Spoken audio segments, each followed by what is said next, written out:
अथ श्री पुरुष सूक्तम्। हरिः ॐ तच्छंयोरावृणीमहे गातुं यज्ञाय गातुं यज्ञपतये देवी स्वस्तिरस्तु नः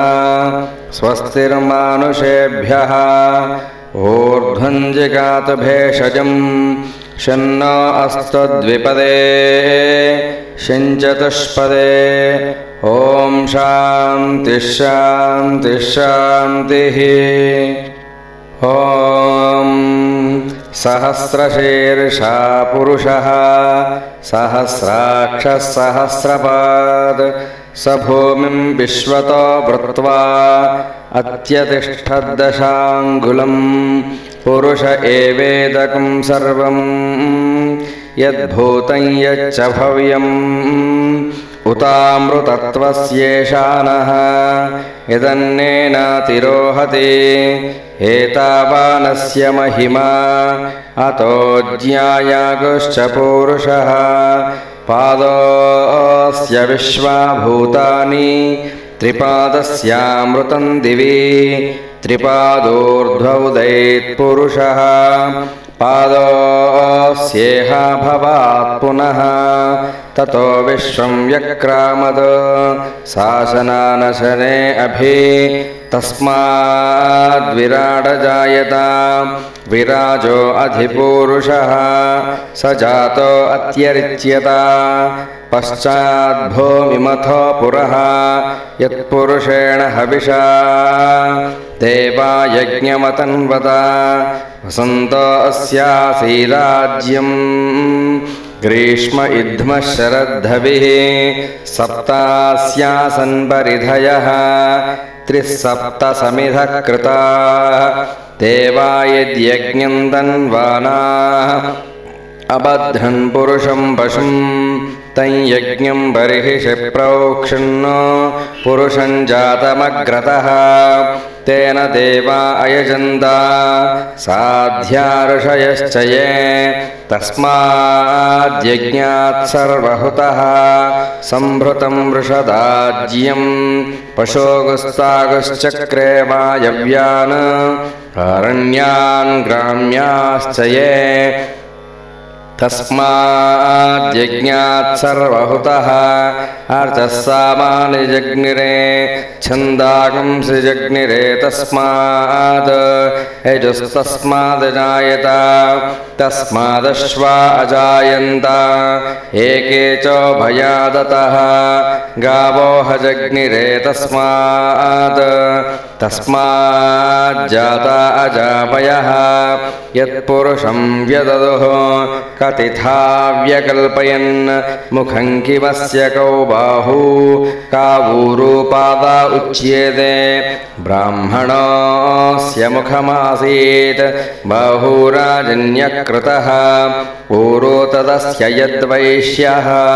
पद्भ्यागुं शूद्रो अजायत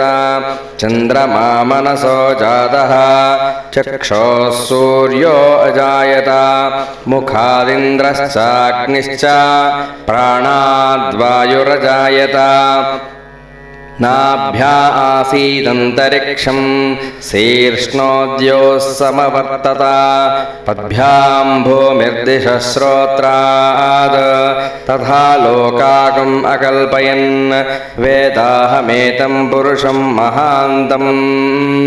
आदित्यवर्णं तमसस्तु पारे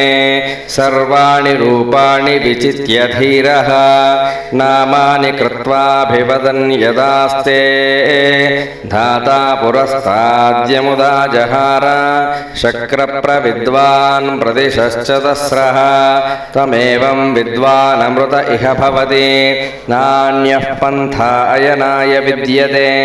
यज्ञेन यज्ञमयजन्त देवाः तानि धर्माणि प्रथमान्यासन्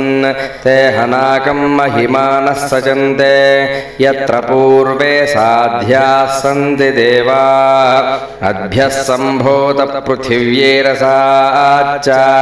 विश्वकर्मणः समवर्तताधि तस्य त्वष्टा विदधद्रूपमेते तत्पुरुषस्य विश्वमाजानमग्रे वेदाहमेतं पुरुषं महान्तम् आदित्यवर्णं तमसः परस्तात् तमेवं विद्वानमृत इह भवति नान्यः पन्था विद्यते यनाय प्रजापतिश्चरति गर्भे अन्तः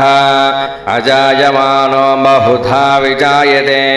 तस्य धीराः परिजानन्ति योनिं मरीचीनां पदमिच्छन्ति वेदसः यो देवेभ्य आतपति यो देवानां पुरोहितः पूर्वो यो देवेभ्यो जातः नमो रुचाय ब्राह्मये रुचं ब्राह्मं जनयन्तः देवा अग्रे तदब्रुवन् यस्त्वैवं ब्राह्मणो विद्यात् तस्य देवा असन्वशे ह्रीश्च ते लक्ष्मीश्च पत्न्यो होरात्रे पार्श्वे नक्षत्राणि रूपम् अश्विनौ व्यात्तम् इष्टं मनिषाणा अमुं मनिषाणा सर्वं मनिषाणा ॐ तच्छंयोरावृणीमहे गातुं यज्ञाय गातुं यज्ञपतये दैवी स्वस्तिरस्तु नः स्वस्तिर्मानुषेभ्यः ऊर्ध्वं जिगातु भेषजं शन्नो अस्तद्विपदे शञ्चतुष्पदे ॐ शान्तिः शान्तिः शान्तिः हरिः ॐ